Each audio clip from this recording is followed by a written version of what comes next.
Hello, children. Hope you're all doing good. So, I'm here with the new prose that is chapter 9. Madam rides the bus. Who's a madam here? Are you? Let me see. And let me explain you all in a detail.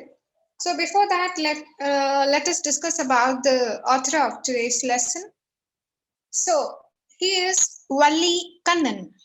So, he is basically from Tamil Nadu and his original name is Krishna Swami R.S. Valli Kannan is a pen name. Pen name, it's nothing but where the authors use a very special names while writing up their works. So that is a pen name. It's nothing but the other name of the author, Valli Kannan. His original name is Krishna Swami R.S. So he is basically from Tamil Nadu, as I already told you out, and he has won Sahitya Academy Award for a critical work on the modern Tamil poetry. And he has written nearly 75 books, and those within that 75, it contains novels, poetry collections, plays, and essay anthologies. So he was very much familiar in the Tamil literature, but he has written some of the other works also.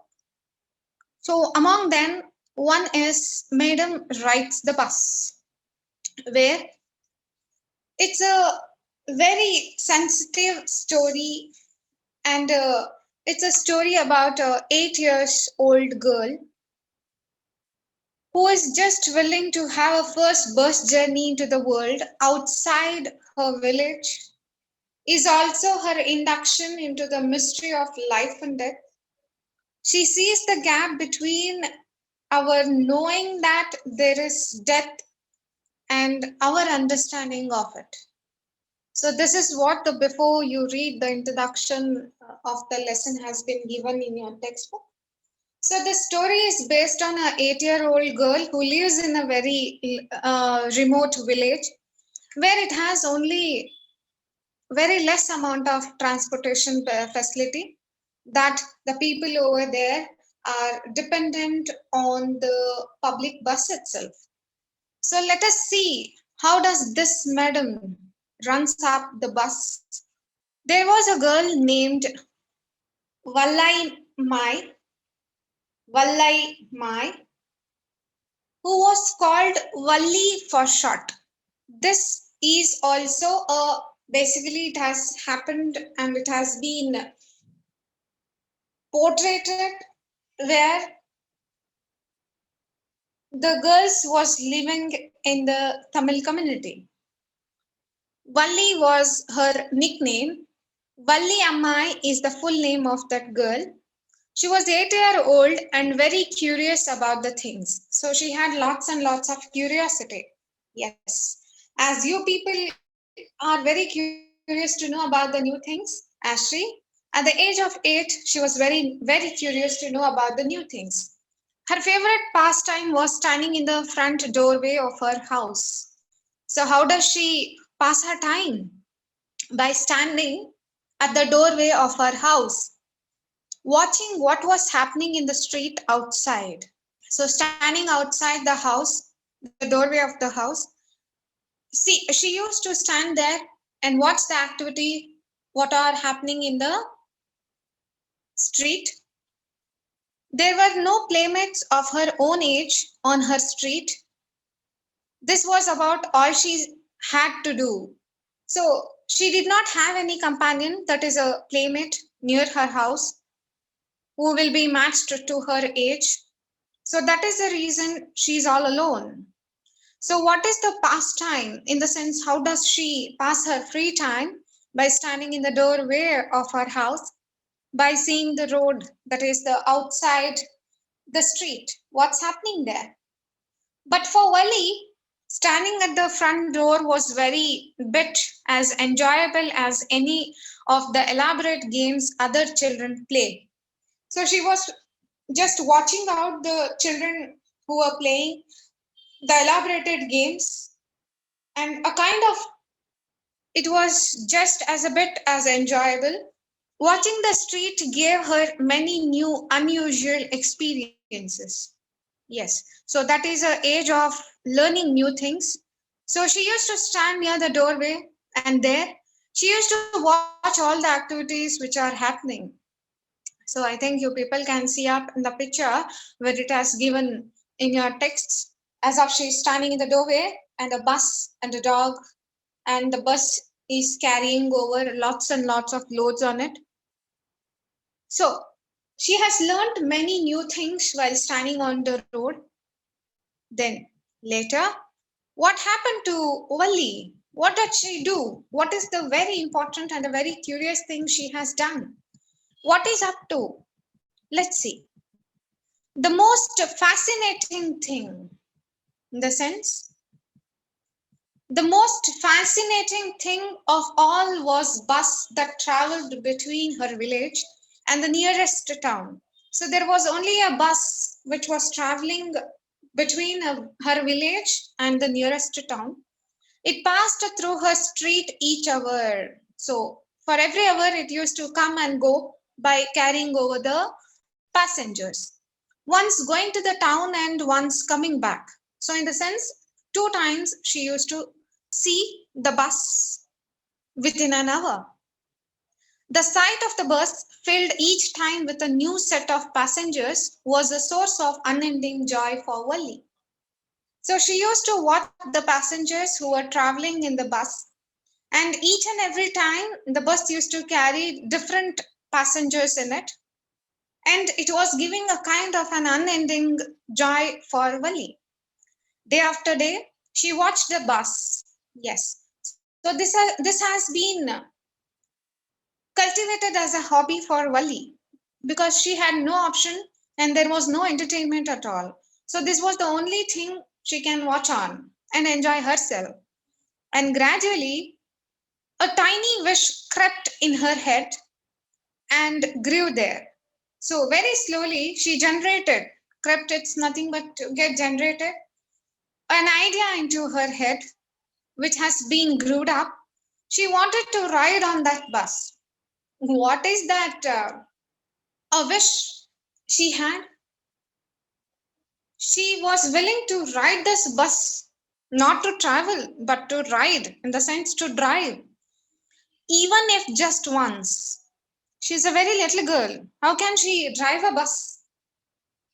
Though she sits on the driving seat, the brakes and the clutches never reachable to the girl.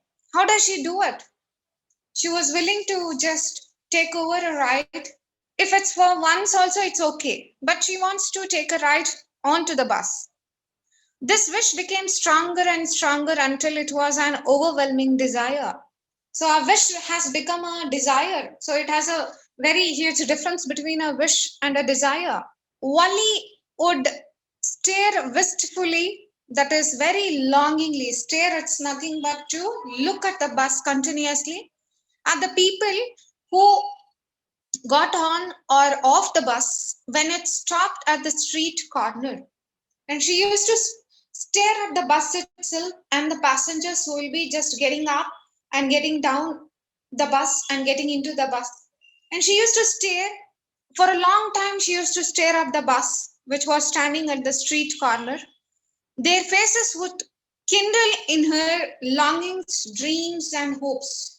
It's nothing but a set alight or a fire here or the feeling. So, this kind of the strong feeling she has generated in her head, and the passengers' faces would be alight, and the feelings would be longing her dreams and the hopes. If one of her friends happened to ride the bus and try to describe the sights of the town to her, Wally would be too jealous to listen and would shout in English, "Proud, proud." Neither she nor her friends really understood the meaning of the word, but they used it often as slang expression of disapproval. She had a wish to just ride a bus just for a once, but she doesn't like up if this thing has happened with her friends, and if they come up and explain the sight of the village to her, she would be too jealous and she would listen and would shout on them as of the proud and proud. 8-year-old girl, she doesn't understand the meaning of the word proud here. But she says, and they think that the people over there, they just think that this is a kind of a slang or a kind of an expression or an informal way to express a kind of disapproval or an informal word which is very close to a group. Over many days and months, Valli listened carefully to the conversation between her neighbors and people who regularly used the bus. And also, she used to watch up the other activity, which is the orientation of the bus itself. So, what happened next? So, let's see up. As I already told you, she was observing all the things over many days and many months. Vali started to listen very carefully to the conversation between her neighbors and the people who regularly used the bus, and also asked a few discreet questions here and there. Discreet, it's nothing but an very careful questions, and she used to observe all the activities of the passengers, the bus who rode, the friends, the neighbors who talk about the buses. She was observing very keenly. This way, she picked up various small details about the bus journey. By this, what we have to understand is this would be a very exciting journey for her, and this would be the first journey what she had taken off. The town was 6 miles from her village. So the town was 6 miles, in the sense the distance between the town and her own village is 6 kilometers. So, and the bus used to travel from her town and village once in an hour. The fare was 30 paise one way. So for one way, it would cost of 30 paise for the town to travel, which is almost nothing at all. She heard one well-dressed man say, but to Wali. So one of a man was just say heard from a well-dressed man who says that it's almost 30 paise to travel up for the town, who scarcely saw that much money from one month to the next. It seems a fortune. The trip to the town took 45 minutes. So the distance between the village and the town would be 45 minutes of a journey, and it would cost 30 paise. On reaching town, if she stayed in her seat and paid another 30 paise, she would return home on the same bus. And she just calculated the distance and what covered so far and how much of hours she needs to just go and come back home, and what would be the cost for each and every ticket and the journey. This meant that she could take the 1 o'clock afternoon bus, reach at the town 1:45, and be back by about 2:45. So she just calculated the timings, when she can go and when she will be back, and what would be the price for the ticket. On and on went her thoughts as she calculated and recalculated, planned and replanned. So, the thing what we have to understand from here is she was just onto the calculation to check over what would be the distance and the cost. And she just planned and replanned the things again. But all she need is the execution of her plan is the only thing left out. So I'll stop here and I'll continue in my next video. So till by then, please do revise and do remember this has 4 parts. So among them, we have finished one. So I'll be explaining the second one in my next class. So till by then, happy learning, children.